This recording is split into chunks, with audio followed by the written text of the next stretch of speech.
Close your eyes and imagine floating in the darkness of space. You are suspended in the most peaceful neighborhood in the cosmos, our solar system, a family of worlds bound together by gravity, spinning through the void for over 4.5 billion years.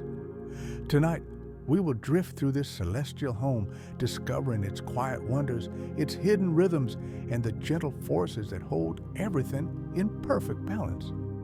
Let the universe calm your mind as we explore the place we call home. Take a deep breath, relax, and let's begin our journey. The sun, our quiet star. At the center of everything, the sun burns, but it does not rage, it hums, a constant, steady fusion reaction that has continued for billions of years without pause.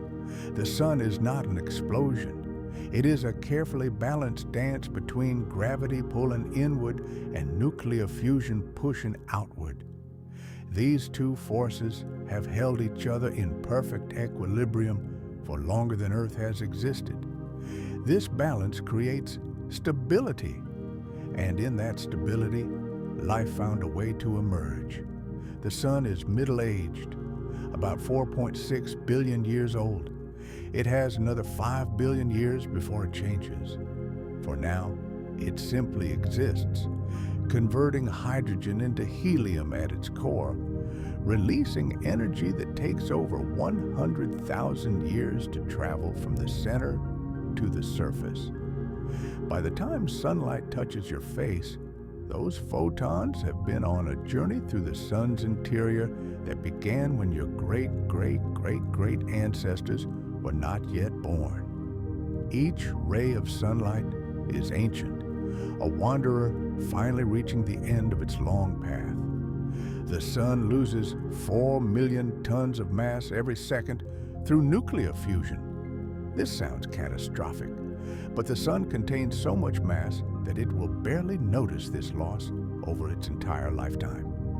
4 million tons per second for billions of years is still just a tiny fraction of the sun's total mass.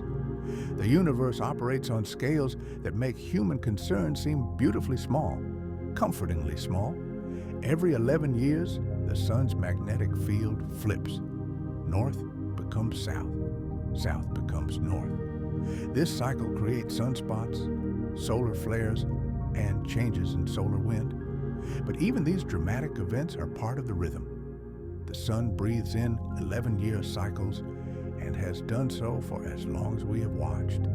There is comfort in cycles, in patterns that repeat, in knowing that the sun will continue its ancient rhythm long after we are gone. The sun's light takes 8 minutes and 20 seconds to reach Earth. When you watch a sunrise, you are seeing the sun as it was 8 minutes ago. You're looking into the past with every glance at the sky. The present moment does not exist in space, only the past, arriving at different times depending on distance. We live in a universe of delayed information, where light from distant stars shows us how things were, not how they are. This creates a strange peace. Nothing we see is happening now.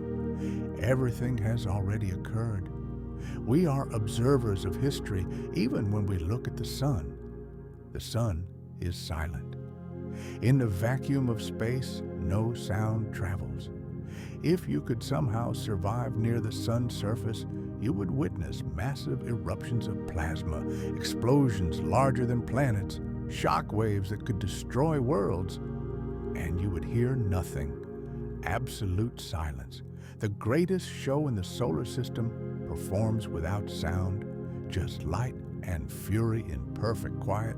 Space is the most silent place imaginable, and in that silence, the sun simply exists, burning steadily, asking nothing, providing everything.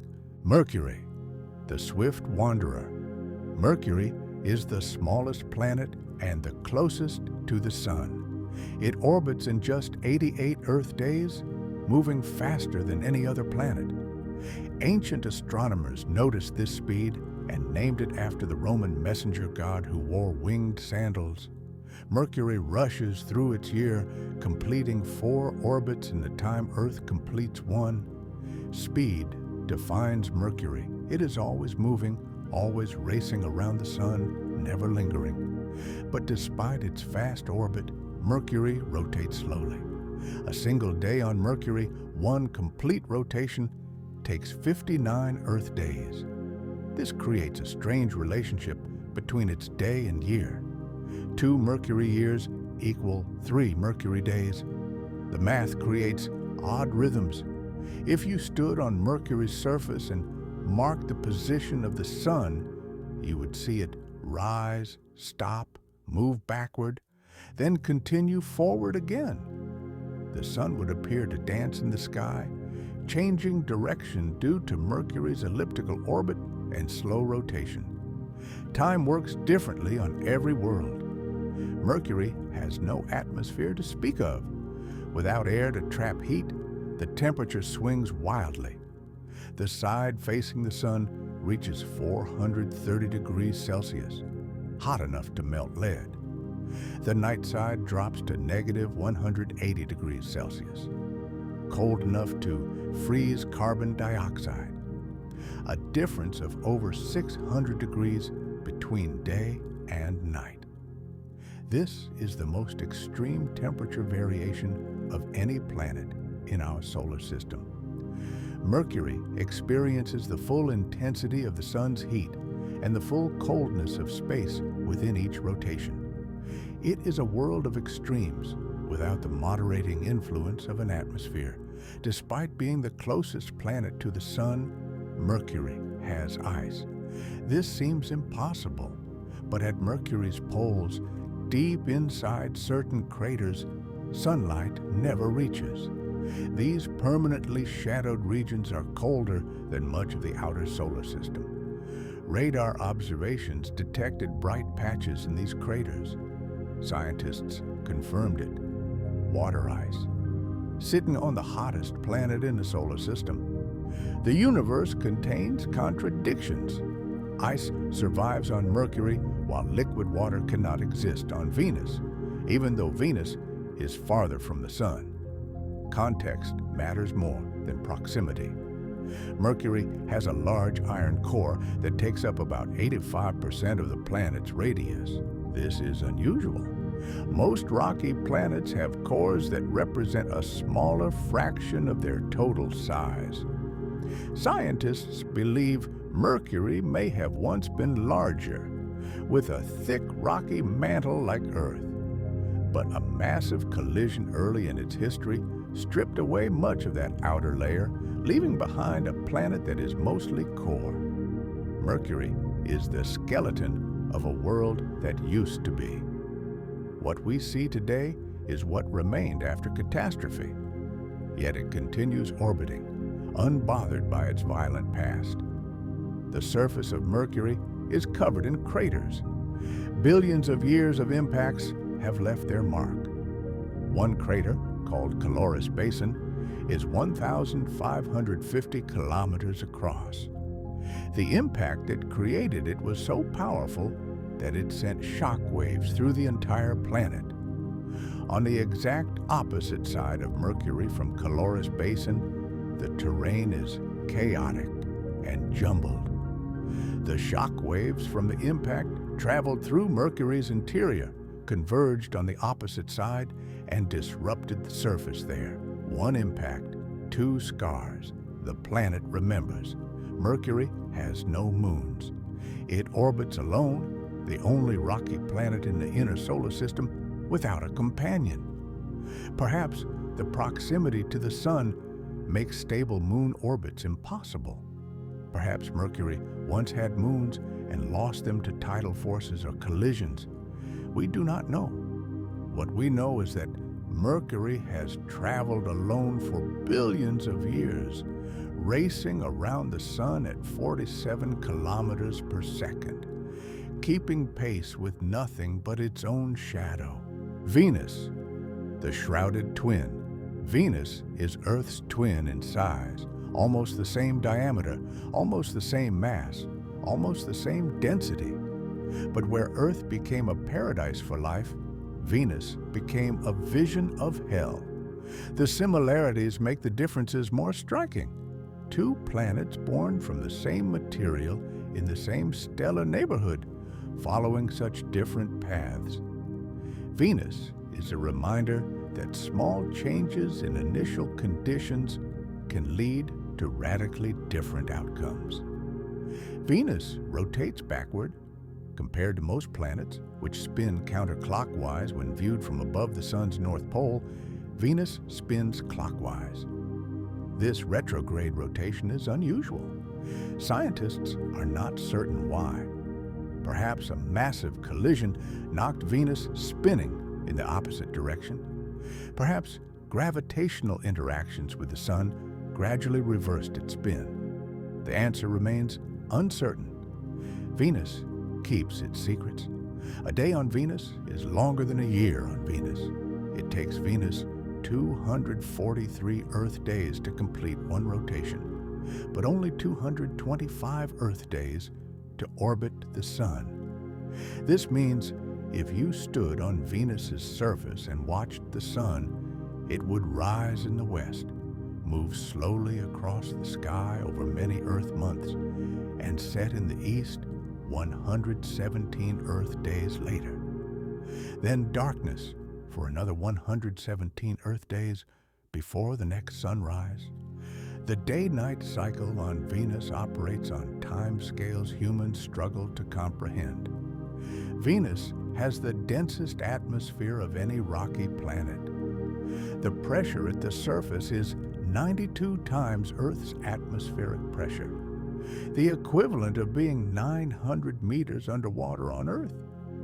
This crushing pressure would destroy human machines within hours. The Soviet Venera landers, designed specifically to withstand Venus's conditions, survived on the surface for only 23 minutes to 2 hours before succumbing to the heat and pressure. Venus does not welcome visitors. The atmosphere is 96% carbon dioxide. This thick blanket of greenhouse gas traps heat with devastating efficiency. The surface temperature reaches 465 degrees Celsius, hot enough to melt lead, zinc, and tin. Hotter than Mercury, even though Venus is almost twice as far from the Sun. The greenhouse effect on Venus is runaway, irreversible. Heat enters but cannot leave. The planet has locked itself into a permanent fever. Clouds of sulfuric acid float in Venus's upper atmosphere.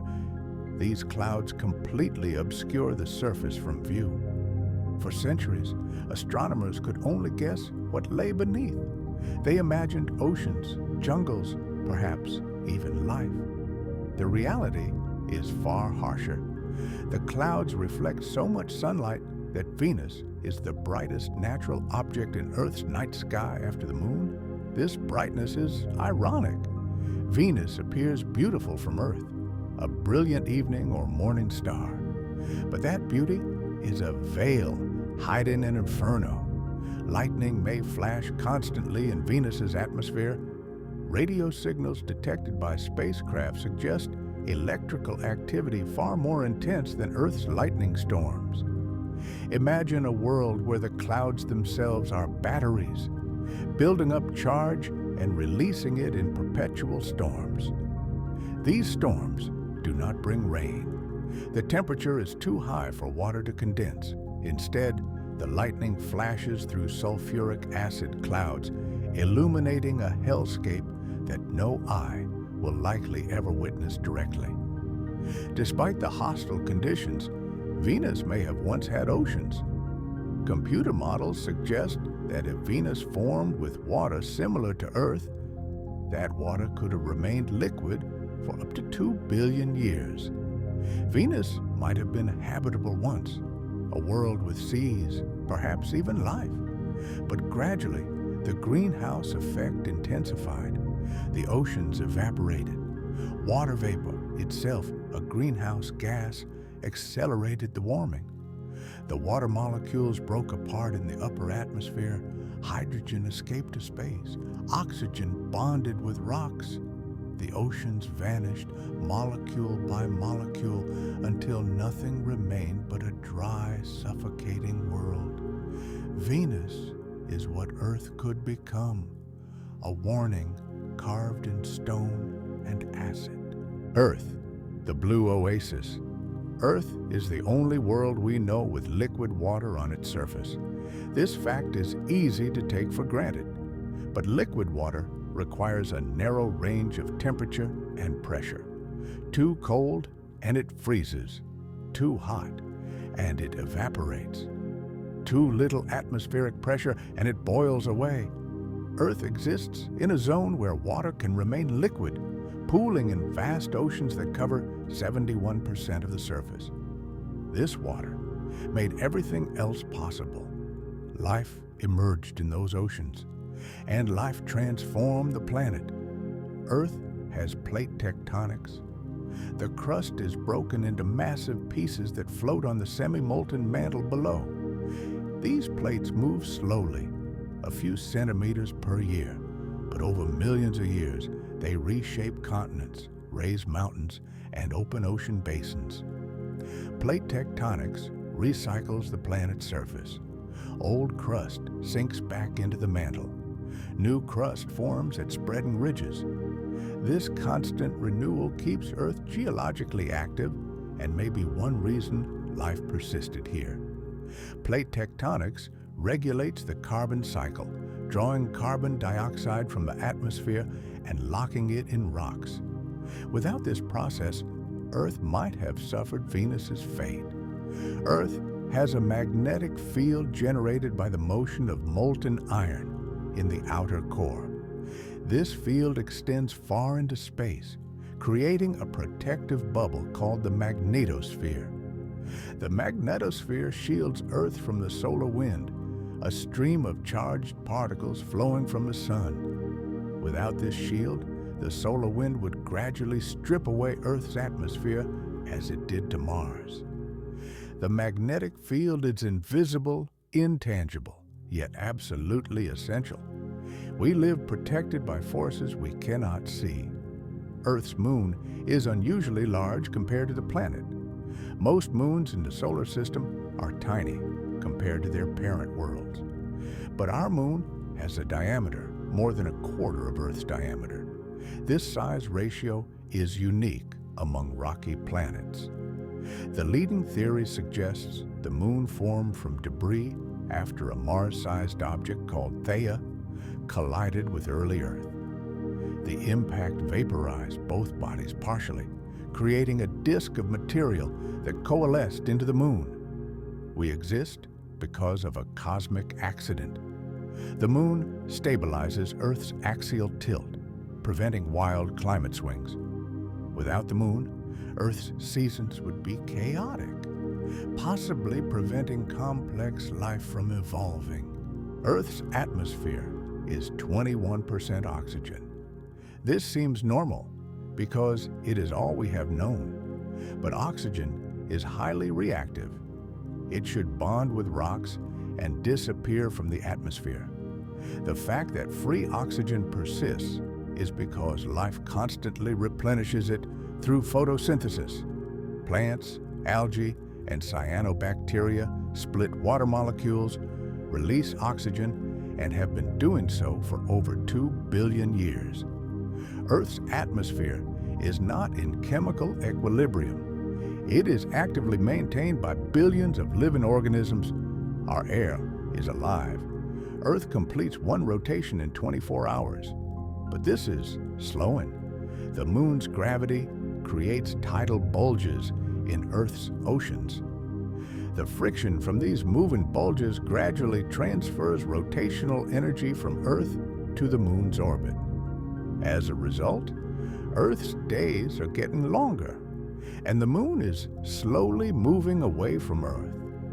The effect is tiny, about 1.5 milliseconds per century for Earth's rotation and 3.8 centimeters per year for the moon's distance. But over billions of years, it adds up. When dinosaurs walked the Earth, days were about 23 hours long. Billions of years in the future, a day might last 50 or 60 hours. Time is not constant. Even the length of our days changes. Earth is the only planet named after a non-deity. Mercury, Venus, Mars, Jupiter, Saturn, Uranus, Neptune, all named after Roman or Greek gods. Earth comes from Old English and Germanic words meaning ground or soil. The name is humble, practical. It reflects a time when humans did not yet know Earth was a planet among planets. We named the ground beneath our feet without realizing we were naming a world. There is poetry in that innocence. Mars, the rusty desert. Mars is red because of rust. Iron in the Martian soil oxidized over billions of years, creating iron oxide, the same compound that makes rust on Earth red. The entire planet is essentially rusting. From orbit, Mars appears as a pale red disk, a color that has captivated humans for millennia. Ancient civilizations saw that red dot moving against the stars and associated it with war and blood. We named it Mars after the Roman god of war. But Mars is not violent. It is quiet. A cold, dusty world where nothing has moved quickly for billions of years. Mars has the largest volcano in the solar system. Olympus Mons rises 21 kilometers above the surrounding plains, nearly 3 times the height of Mount Everest. It is so massive that if you stood at its base, you could not see the summit. It would lie beyond the horizon. Olympus Mons is a shield volcano built from countless lava flows over millions of years. But it is extinct now. No lava has flowed there for tens of millions of years, possibly longer. Mars's volcanic era ended long ago. The planet has cooled. Its interior no longer generates enough heat to drive volcanism on a large scale. Mars has a canyon system that dwarfs anything on Earth. Valles Marineris stretches 4,000 kilometers across Mars's equator, about a quarter of the planet's circumference. In places, it is 7 kilometers deep. The Grand Canyon could fit inside Valles Marineris many times over. Scientists are not entirely certain how Valles Marineris formed. It may have been created by tectonic cracking as the planet cooled and shrank, or it may have been carved by ancient water flows, or both. The canyon is a scar from Mars's youth, a reminder that the planet was once geologically active. Mars once had liquid water on its surface.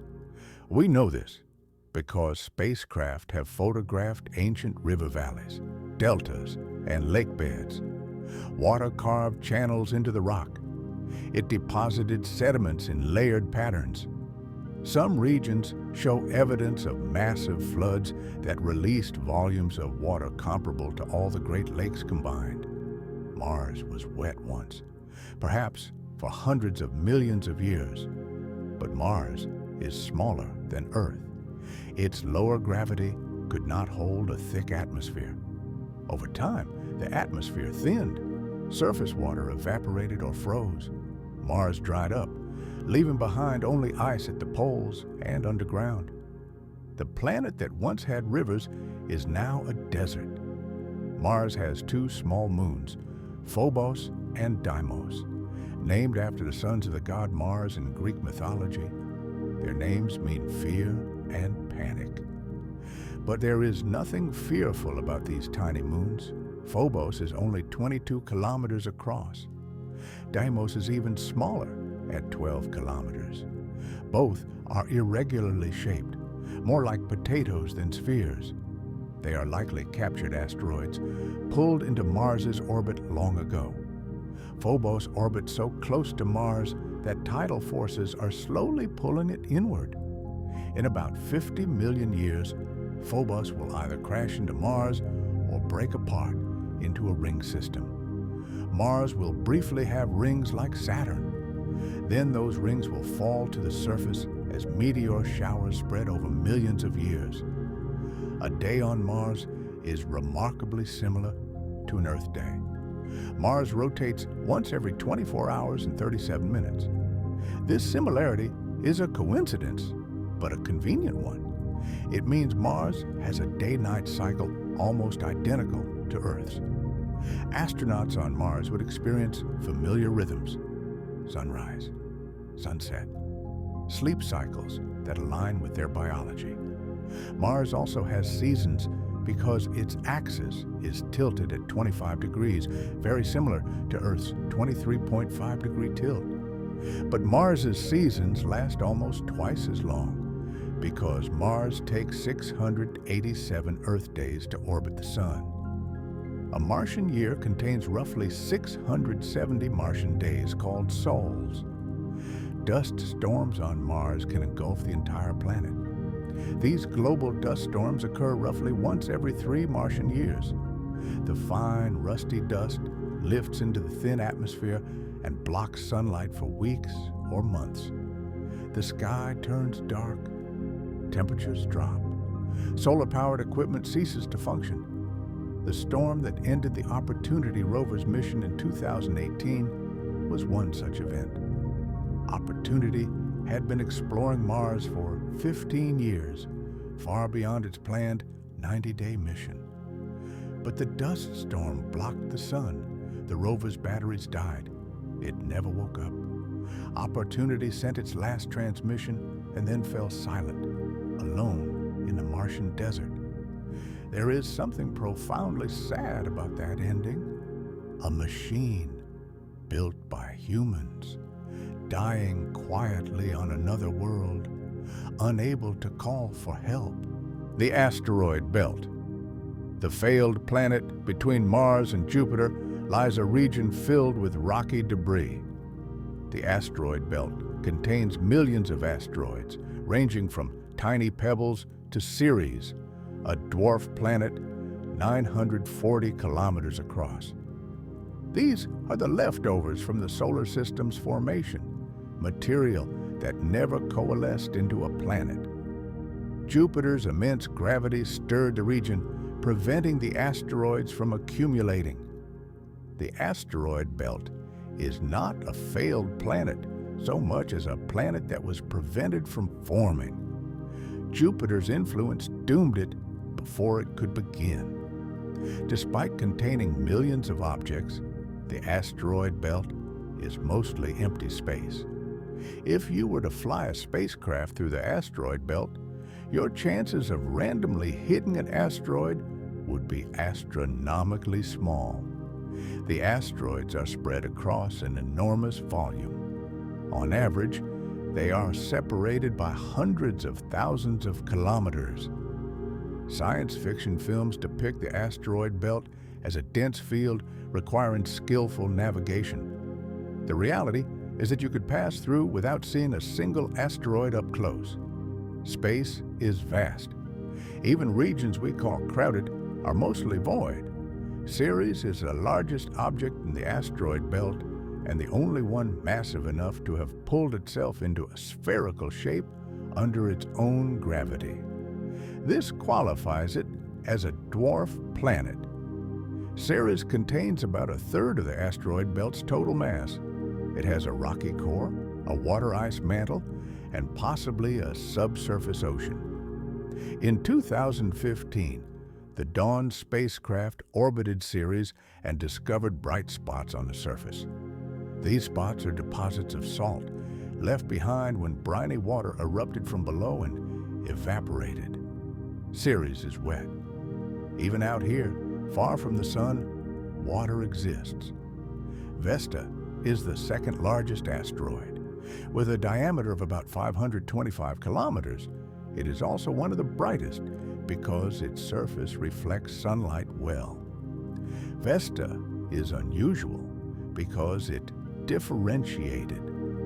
Early in its history, it was hot enough that its interior separated into a metallic core, a rocky mantle, and a basaltic crust, much like a planet. But Vesta never grew large enough to retain this heat or sustain geological activity. it froze in a semi-planetary state. Vesta is a world that almost was. Some asteroids are rubble piles, collections of smaller rocks held together loosely by gravity. Bennu, visited by NASA's OSIRIS-REx spacecraft, is one such object. When the spacecraft touched Bennu's surface to collect a sample, the surface gave way like a pit of plastic balls. The rock was so loosely packed that the spacecraft's arm sank in. Bennu is barely holding itself together. If you were to land on Bennu, you would not stand on solid rock. You would sink into a loose aggregate of pebbles and dust. Walking would be impossible. You would float and tumble among the rubble. The asteroid belt is a relic of the early solar system, a time when planets were forming through collisions. Most of the original material in the belt was ejected by Jupiter's gravity or fell into the sun. What remains is a tiny fraction of what once existed. The asteroid belt could fit inside Earth's moon and still have room left over in terms of total mass. It is the ghost of a region that could have been so much more. Jupiter, the giant guardian. Jupiter is massive, more massive than all the other planets combined. It contains 318 times Earth's mass. If you could somehow gather every planet, moon, asteroid, and comet in the solar system except the Sun and pile them together, Jupiter would still be more than twice as massive as that combined pile. Jupiter dominates the solar system's planets. Its gravity shapes the orbits of asteroids and comets. Its presence prevented a planet from forming in the asteroid belt. Jupiter is the king of planets, and its reign has lasted billions of years. Jupiter is made mostly of hydrogen and helium, the same materials that make up the Sun. In fact, Jupiter's composition is more similar to a star than to Earth. If Jupiter had been about 80 times more massive, nuclear fusion would have ignited in its core, and Jupiter would have become a star. Our solar system would have been a binary star system. Earth would have two suns. But Jupiter did not quite reach that threshold. It is a failed star, forever burning with heat from its formation, but never achieving fusion. It radiates more heat than it receives from the sun, glowing dimly in infrared from the warmth of its own contraction. Jupiter's most famous feature is the Great Red Spot, a storm larger than Earth that has raged for at least 350 years, possibly much longer. The first confirmed observation was in 1830, but sketches from the 1660s may show the same storm. For centuries, this storm has churned in Jupiter's atmosphere, a high-pressure system with winds reaching 400 kilometers per hour. The storm is shrinking. In the late 1800s, it was wide enough to fit 3 Earths across. Now, it is only about 1 Earth width. Scientists do not know why it is shrinking or how much longer it will last. Perhaps in another century, the Great Red Spot will fade entirely. Even storms that last centuries eventually end.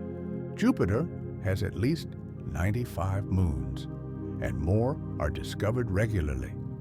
4 of these moons, the Galilean moons, are large enough to be seen with binoculars.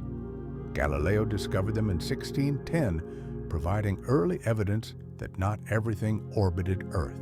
These 4 moons, Io, Europa, Ganymede, and Callisto, are worlds in their own right.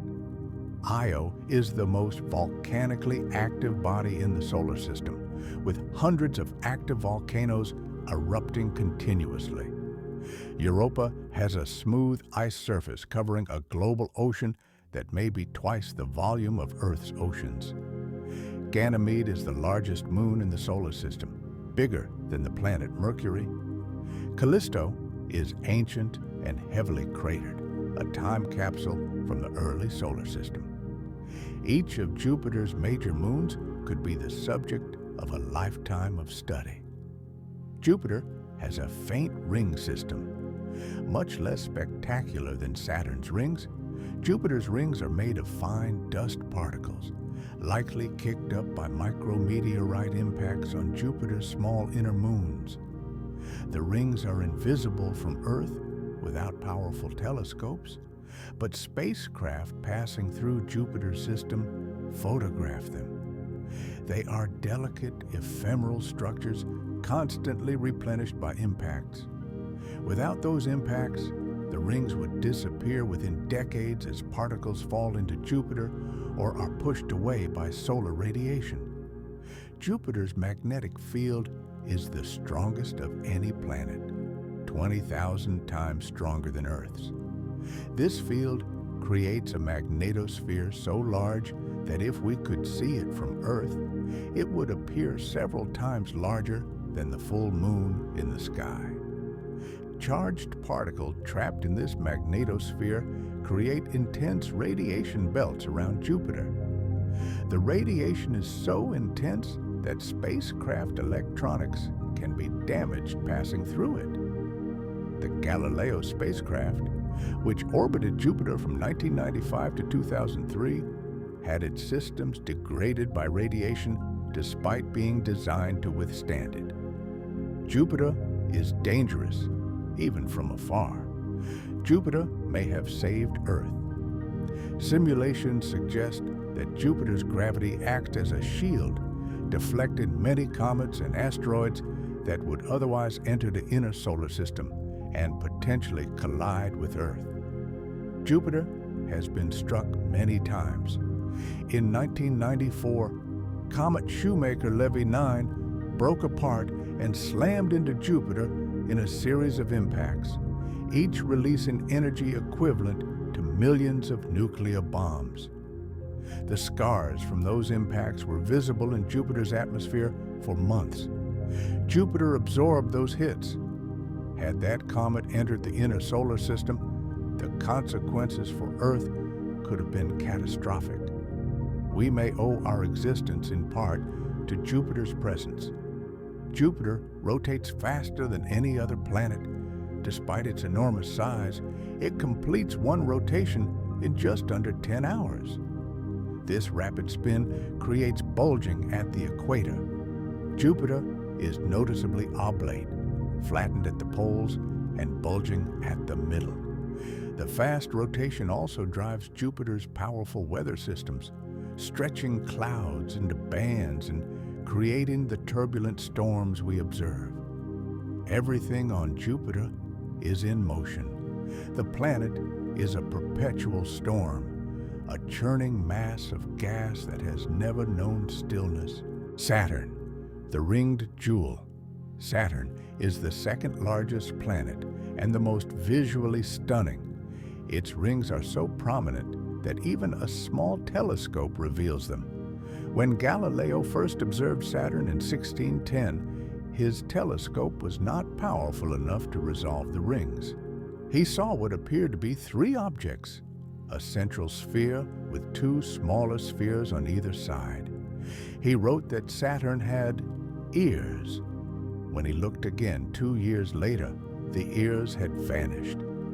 Saturn's rings are thin, and Earth's viewing angle changes as both planets orbit the Sun. Galileo had observed the rings edge on when they become nearly invisible. He was confused and troubled. Saturn had changed, and he did not understand why. The mystery was not solved until 1655, when Christian Huygens, using a better telescope, correctly identified the rings. Saturn's rings are made of countless particles of ice and rock, ranging in size from grains of sand to house-sized boulders. The rings stretch hundreds of thousands of kilometers across, but are remarkably thin. In some places, only tens of meters thick. If you could shrink the rings down proportionally to the thickness of paper, they would be several kilometers wide. They are the flattest large-scale structures in the solar system. The rings are not solid. They are made of individual particles, each in its own orbit around Saturn. From a distance, they appear solid and smooth. Up close, they are a chaotic swarm. Particles collide constantly at low speeds, grinding against each other, occasionally merging or breaking apart. The rings are dynamic, constantly shifting and evolving. They may not be permanent. Some scientists believe Saturn's rings are relatively young, perhaps only 100 million years old, formed from the breakup of a moon or comet. In another 100 million years, they may be gone, spiraled down into Saturn's atmosphere. We are lucky to live in an era when Saturn has rings. Saturn has 146 known moons, more than any other planet. The largest, Titan, is bigger than Mercury and has a thick atmosphere made mostly of nitrogen. Titan is the only moon with a substantial atmosphere. It has clouds, rain, rivers, and lakes, but the liquid is not water. Titan is too cold for liquid water. Instead, the lakes are filled with liquid methane and ethane, hydrocarbons that remain liquid at Titan's surface temperature of -179 degrees Celsius. Titan has a methane cycle analogous to Earth's water cycle. Methane evaporates from lakes, forms clouds, and falls as rain. Rivers carry methane back to the lakes. Titan is a world of familiar processes operating with completely different chemistry. Enceladus, another of Saturn's moons, is a small icy world only 500 kilometers across. But beneath its frozen crust lies a global ocean. We know this because Enceladus sprays water into space. Plumes of water vapor, ice crystals, and organic molecules erupt from cracks near Enceladus's south pole, shooting hundreds of kilometers into space. The Cassini spacecraft flew through these plumes multiple times, tasting the ocean of another world. The water contained salts, organic compounds, and evidence of hydrothermal activity on the ocean floor. Enceladus has the ingredients for life.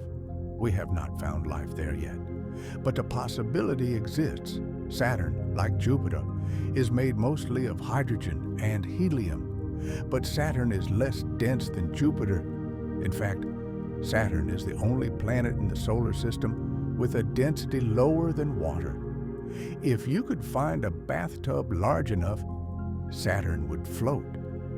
This low density comes from Saturn's lower mass. It has less gravitational compression than Jupiter, so its gases remain more spread out. Saturn is light, delicate for its size. It seems almost fragile, a soap bubble floating through space. Saturn has a hexagonal storm at its north pole. This hexagon is a jet stream, a current of wind flowing in a perfect six-sided shape. Each side of the hexagon is about 13,800 kilometers long, larger than Earth's diameter. The hexagon has been observed since the 1980s and appears stable. Scientists do not fully understand why it has this shape. Fluid dynamics can produce polygonal patterns under certain conditions, but a stable hexagon on this scale is extraordinary. Saturn keeps this geometric secret locked in its atmosphere, a perfect shape drawn by wind and chaos. Saturn has the second fastest rotation of any planet after Jupiter. It completes a rotation in about 10 hours and 33 minutes. This rapid spin creates strong winds in Saturn's atmosphere. Wind speeds can exceed 1,800 kilometers per hour, faster than any winds on Earth or even Jupiter. These winds flow in bands parallel to the equator, creating the subtle stripes visible in Saturn's clouds. Everything on Saturn is stretched and blurred by motion. The planet is a study in speed and turbulence, wrapped in deceptive serenity. Saturn's rings cast shadows on the planet's surface. During Saturn's equinox, when the sun is directly over the equator, the rings cast a thin line of shadow across Saturn's midsection. The rings themselves experience brief nighttime, their first darkness in years. The ring's shadow affects Saturn's atmosphere, cooling the region beneath it. This creates temperature differences that drive weather patterns. The rings do not just orbit Saturn, they influence it. Uranus, the tilted ice giant. Uranus rolls through space on its side. While most planets spin like tops, with their axes roughly perpendicular to their orbital plane, Uranus's axis is tilted 98 degrees. It spins nearly horizontal to its orbit. This means Uranus has the most extreme seasons in the solar system. Each pole gets 42 years of continuous sunlight, followed by 42 years of darkness. Imagine a winter night that lasts 42 years. Then summer arrives, and the sun does not set for another 42 years. Uranus's seasons are epochs. No one knows for certain why Uranus is tilted this way. The most popular theory suggests that early in its history, Uranus was struck by an Earth-sized object. The collision knocked the planet onto its side. This violent event would have been catastrophic, possibly destroying any moons Uranus had at the time and creating a debris disk that later formed the moons we see today. If this happened, Uranus is the result of cosmic trauma, forever spinning in the wrong direction as a reminder of that ancient impact. Uranus is an ice giant. It is made primarily of water, methane, and ammonia ices surrounding a small rocky core. These ices are not frozen solid. They are in a hot, dense fluid state, crushed by pressure and heated by Uranus's internal heat. The planet's interior is sometimes called an icy mantle, though it is more like a boiling slush of compressed molecules. Uranus is unlike the gas giants Jupiter and Saturn. Uranus appears as a featureless blue-green disk through telescopes. This color comes from methane in the atmosphere. Methane absorbs red light and reflects blue and green, giving Uranus its distinctive hue. For a long time, Uranus seemed boring. No storms, no bands, just a smooth, uniform sphere. But images from the Voyager 2 spacecraft in 1986 showed subtle details, and recent observations with advanced telescopes have detected clouds and storms. Uranus has weather. It is just subtle. The planet is cold, with an average temperature of -224 degrees Celsius. Weather moves slowly in that frigid environment. Uranus has 28 known moons, named after characters from the works of William Shakespeare and Alexander Pope. Miranda, one of the innermost moons, is one of the strangest objects in the solar system. Its surface is a patchwork of terrains that do not match. Smooth plains sit next to jagged canyons. Cliffs rise 20 kilometers high. It looks like Miranda was shattered and reassembled incorrectly.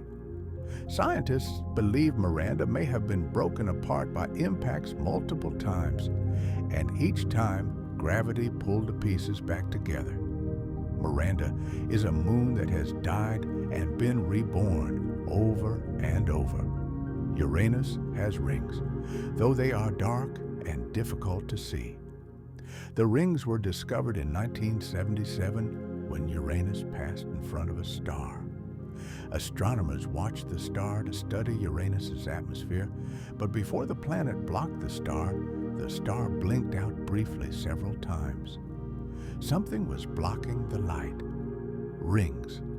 Uranus has 13 known rings, all narrow and dark, made of chunks of carbon-rich material. They are nothing like Saturn's bright, icy rings. Uranus's rings are shadows barely visible, circling a planet that itself was overlooked for millennia. Uranus was the first planet discovered with a telescope. Ancient astronomers knew of Mercury, Venus, Mars, Jupiter, and Saturn because they are visible to the naked eye. But Uranus is so distant and dim that it was not recognized as a planet until 1781, when William Herschel observed it through his telescope. At first, Herschel thought he had found a comet. Only after months of tracking its motion did he realize it was something else, a new world. The discovery doubled the known size of the solar system overnight. Humanity's cosmic neighborhood suddenly became far larger than anyone had imagined. Uranus rotates in 17 hours and 14 minutes. This relatively quick rotation would normally create bands of clouds like Jupiter and Saturn. But Uranus's extreme axial tilt complicates everything. During parts of its orbit, the sun shines directly on one pole for decades. This creates temperature differences that drive weather patterns unlike any other planet. Heat flows from the sunlit pole toward the dark pole. The atmosphere responds in ways scientists are still trying to understand. Uranus does not follow the rules established by other planets. It is an outlier in nearly every way. Uranus emits very little heat compared to the other giant planets. Jupiter, Saturn, and Neptune all radiate more heat than they receive from the sun, glowing with the warmth of their formation and ongoing contraction. Uranus radiates almost no excess heat. Its internal heat somehow escaped or never existed in the quantities expected. This is another mystery, a planet that does not behave as models predict. Uranus is cold in a way that goes beyond surface temperature. It is thermally dead, or nearly so, and no one fully understands why. Only one spacecraft has visited Uranus. Voyager 2 flew past in 1986, capturing images and data during a brief encounter. The spacecraft revealed Uranus's moons, measured its magnetic field, and photographed the faint rings. But it was just a flyby, a momentary glimpse. No spacecraft has returned. Uranus remains one of the least explored planets, a distant blue enigma that humans have barely touched. Perhaps one day we will send another mission. Until then, Uranus keeps its secrets. Neptune, the blue storm. Neptune is the farthest planet from the Sun. After Pluto was reclassified as a dwarf planet in 2006, Neptune claimed the title of the outermost world in our solar system. It orbits at an average distance of 4.5 billion kilometers from the Sun, 30 times farther than Earth. At that distance, the Sun appears as a bright star, nothing more. Sunlight takes over 4 hours to reach Neptune. The planet exists in perpetual twilight, receiving 900 times less sunlight than Earth. Yet even here, there is weather, there are storms, there is motion. Neptune is a deep, vivid blue, even more intensely colored than Uranus. Like Uranus, this color comes from methane in the atmosphere, but Neptune's blue is richer, more saturated. Scientists are not entirely certain why Neptune appears bluer than Uranus, when both have similar atmospheric compositions. There may be an unknown component in Neptune's atmosphere that enhances the color, or the altitude and distribution of methane clouds may differ. Neptune's blue is one of those small mysteries that reminds us how much we still do not understand. Neptune has the strongest winds in the solar system. Wind speeds reach 2,100 kilometers per hour, nearly supersonic by Earth standards. These winds blow in a direction opposite to Neptune's rotation, driven by internal heat and complex atmospheric dynamics. The energy source for these winds is mysterious. Neptune receives so little sunlight that solar energy cannot drive such powerful weather. The winds must be powered by heat escaping from Neptune's interior. But why Neptune's winds are so much stronger than Uranus's winds, despite the planets being similar in size and composition, remains unclear. Neptune is a storm world raging in near darkness. Neptune has a great dark spot, or at least it did. When Voyager 2 flew past Neptune in 1989, it photographed an enormous storm system, an anticyclonic storm similar to Jupiter's Great Red Spot. The storm was accompanied by white clouds of methane ice stretched by high-altitude winds. Scientists expected this storm to be a permanent feature like Jupiter's spot. But when the Hubble Space Telescope observed Neptune in 1994, the Great Dark Spot was gone. It had vanished. New dark spots have appeared and disappeared since then. Neptune's storms are not permanent. They form, rage for months or years, and dissipate. The planet's face is constantly changing. Neptune has 16 known moons. The largest, Triton, is one of the most fascinating objects in the solar system. Triton orbits Neptune backward in the opposite direction to Neptune's rotation. This retrograde orbit indicates that Triton did not form alongside Neptune. It was captured. Triton is likely a dwarf planet from the Kuiper Belt, pulled into orbit by Neptune's gravity billions of years ago. The capture would have been violent. Triton's original orbit was likely highly elliptical, bringing it close to Neptune and other moons. Tidal forces would have heated Triton's interior, melting it partially. Over time, tidal interactions circularized Triton's orbit, but the process is not finished. Triton is slowly spiraling inward. In about 3.6 billion years, Triton will cross Neptune's Roche limit, the distance at which tidal forces will tear it apart. Triton will become a ring system, more spectacular than Saturn's rings, though there may be no one to witness it. Triton is geologically active despite being one of the coldest objects in the solar system. Its surface temperature is negative 235 degrees Celsius, just 38 degrees above absolute zero. Yet Voyager 2 observed geysers erupting from Triton's surface, shooting nitrogen gas and dark particles 8 kilometers into the thin atmosphere. These cryovolcanoes are driven by seasonal heating. Even the faint sunlight reaching Triton is enough to warm subsurface nitrogen ice. The nitrogen vaporizes, building pressure until it erupts. Triton is proof that geological activity can occur even in the coldest environments. Ice can flow, worlds can change. Neptune was discovered through mathematics before it was seen. Astronomers noticed that Uranus's orbit did not match predictions.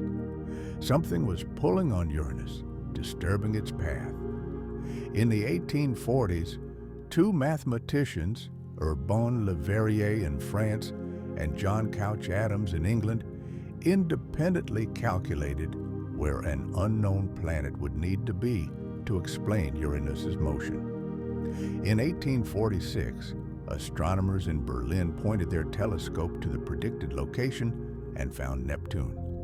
It was the first planet discovered not by observation, but by calculation. Mathematics predicted a world, and that world was found. It was a triumph of human intellect, proof that we could understand the universe through reason. Neptune has rings, though they are even fainter and darker than Uranus's rings. The rings are not uniform. They contain bright arcs, dense clumps of material confined to sections of the rings. The mechanism that confines these arcs is still debated. Small moons orbiting near the rings may shepherd the material through gravitational resonances, or the arcs may be transient features, clouds of debris from recent collisions that will eventually spread out and disappear. Neptune's rings are delicate, possibly temporary, structures that may not survive another million years. Neptune takes 165 Earth years to complete one orbit around the Sun.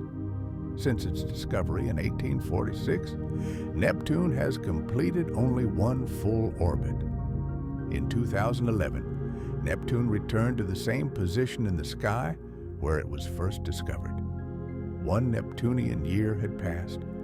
For beings living on Neptune, if such beings could exist, a year would span multiple human lifetimes. Seasons would last decades. Time would flow in rhythms incomprehensible to us. Neptune is a reminder that time itself changes meaning depending on where you are. Our place in the system, a moment of awareness. Humans have existed for a tiny fraction of the solar system's history. Homo sapiens emerged about 300,000 years ago. Modern civilization is only about 10,000 years old. The entire span of human existence is less than 0.01% of the solar system's age. We are newcomers, late arrivals to a system that has been running for eons without us. Yet, in this brief moment, we have learned astonishing things. We have measured the distances to planets. We have calculated their masses and compositions. We have sent machines to visit them, extending our senses across billions of kilometers. We have walked on the moon. We have driven rovers on Mars. We have flown past Pluto. We have done things that would have been unimaginable to our ancestors. And we did it all in less than a century. The pace of discovery is staggering. We live in a solar system we are still discovering. New moons are found every year. New asteroids and comets are cataloged. Spacecraft continue exploring, sending back images and data that rewrite our understanding. The solar system is not fully known. It remains mysterious in many ways. There are questions we cannot yet answer, secrets we have not yet uncovered. The work is ongoing, the exploration continues. But we also live in a solar system we are beginning to affect. Human activity is changing Earth's atmosphere and climate. We have left debris in orbit around our planet. We have sent machines to other worlds, leaving tracks in the dust of the Moon and Mars. Our presence is small, but it is real. We are becoming a planetary scale force, and with that power comes responsibility. The solar system is not just a place to study. It is a place we inhabit, and we must learn to do so wisely. The silence of space, finding peace in the void. Space is silent. There is no air to carry sound. Explosions, collisions, eruptions all happen without a whisper. The solar system is a symphony of motion performed in absolute quiet. This silence is profound. It is not the silence of absence. It is the silence of vastness, the silence of a universe too large for sound to matter. In this silence, the solar system turns. The planets follow their orbits without friction, without resistance. They have been falling around the sun for billions of years, and they will continue falling for billions more. There is no effort, no struggle, just motion, perpetual and effortless. Gravity guides them, and they obey without question. There is peace in that inevitability. The solar system does not care if we understand it. It does not change because we observe it. It simply exists, indifferent to our presence. This indifference is not cruel. It is freeing. The solar system reminds us that we are small, that our worries, our fears, our anxieties are brief flickers in a cosmos that operates on time scales we can barely comprehend. There is comfort in that smallness. It removes pressure, it grants perspective. When you look at the night sky, you are seeing the solar system's neighborhood. The planets are there, though they look like stars. Venus shines brightly in the evening or morning. Jupiter is often visible, a steady, bright point. Saturn, Mars, and sometimes Mercury can be spotted if you know where to look.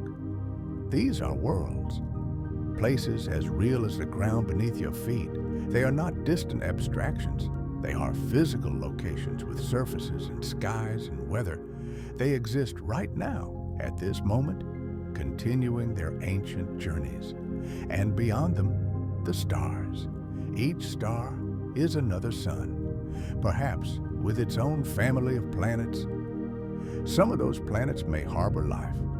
Some may have beings looking back at us, wondering if they are alone. The universe is vast. The possibilities are endless. But here, in our small corner, we have the solar system. 8 planets, hundreds of moons, millions of asteroids and comets. One star, one home. The solar system's future, slow changes over deep time. The solar system is not static. It evolves slowly, changing over timescales that dwarf human history. The sun is gradually brightening. About 1 billion years from now, the sun's increasing luminosity will make Earth too hot for liquid water. The oceans will evaporate. Earth will become uninhabitable, at least for life as we know it. This is not speculation. This is the inevitable consequence of stellar evolution. The sun will continue fusing hydrogen, growing brighter and hotter until Earth can no longer sustain life. In about 5 billion years, the sun will exhaust the hydrogen in its core. Fusion will stop. The core will contract under gravity, heating up. Hydrogen fusion will ignite in a shell around the core. The outer layers of the sun will expand. The sun will become a red giant, swelling to a size that may engulf Mercury and Venus. Earth may survive, orbiting just beyond the sun's surface, but it will be scorched. Any remaining atmosphere will be stripped away. The oceans are already long gone by this point. Earth will be a barren rock, baked by a dying star. The sun will remain a red giant for about 1 billion years, fusing helium into carbon and oxygen in its core. When the helium is exhausted, the sun does not have enough mass to fuse carbon. Instead, fusion will stop. The core will become a white dwarf, a dense hot remnant about the size of Earth. The outer layers will be expelled, forming a planetary nebula, a glowing shell of gas expanding into space. The nebula will fade over tens of thousands of years, dispersing into the interstellar medium. The white dwarf will remain, cooling slowly over trillions of years, eventually becoming a black dwarf, a cold, dark ember. The planets will remain, at least for a while. Their orbits will be perturbed as the sun loses mass. Some may be ejected from the solar system entirely. Others may spiral inward. The solar system's architecture will break down over billions of years. Eventually, the planets themselves will fade. They will cool, losing their internal heat. Geological activity will cease. Atmospheres will freeze or escape. The solar system will become a graveyard, a collection of cold, dark worlds orbiting a cold, dark star. But this fate is billions of years away. For now, the solar system is alive, dynamic, full of motion and change. The sun shines steadily, the planets orbit reliably, moons circle their worlds, comets fall from the dark. The solar system is a place of balance and beauty, a cosmic mechanism that has run smoothly for over 4 billion years and will continue for billions more. We exist in its prime, in the brief window when conditions are right for life. We are witnesses to the solar system at its best. Let the solar system's rhythms calm your mind. The sun burns steadily. The planets orbit without hurry. The moons circle their worlds. Everything moves in patterns established billions of years ago. There is no urgency, no deadline, just the slow, eternal dance of gravity and motion. You are lying on Earth, a planet in the habitable zone, protected by a magnetic field, warmed by a stable star. Above you, the atmosphere shields you from radiation. Below you, the planet's core generates heat and magnetism. You are held in place by gravity, the same force that holds the moon in orbit, that keeps the planets circling the sun, that binds galaxies together across the universe. You are part of this system, made of atoms forged in stars. Your body contains iron from supernova explosions, carbon from stellar fusion, oxygen from dying stars. You are recycled stardust, arranged temporarily into a thinking, feeling form. You exist because the universe allows it, and one day your atoms will return to the cycle, perhaps to become part of another world, another being, another story. But tonight, you are here, resting on Earth, orbiting the sun at 30 kilometers per second, moving through the galaxy at 230 kilometers per second, traveling through space at speeds you cannot feel. You are in motion, always in motion, even when you lie perfectly still. The solar system carries you. You do not have to do anything. You are already on the journey. Close your eyes. Feel the planet beneath you. Know that it will continue spinning. The sun will rise again. The moon will pass through its phases. Mars will continue its orbit. Jupiter will keep its moons. Saturn will wear its rings. Neptune will rage in the darkness. The solar system will go on, steady, reliable, eternal. Let this knowledge quiet your thoughts. Let the scale of time and space make your worries feel smaller. Let the solar system's ancient rhythms lull you into peace. Everything is moving, everything is balanced, everything continues. The sun burns, the planets turn, the universe expands, and you, for this brief moment, rest, safe on Earth, part of the solar system story, a tiny piece of something vast and beautiful. Sleep now. The solar system will be here when you wake. It always is, it always has been, and for billions of years more, it always will be. Let that certainty bring you peace. Let the solar system's silence fill your mind. Let the darkness of space become the darkness of sleep. Good night. Rest well. The universe continues its dance, and you are part of it.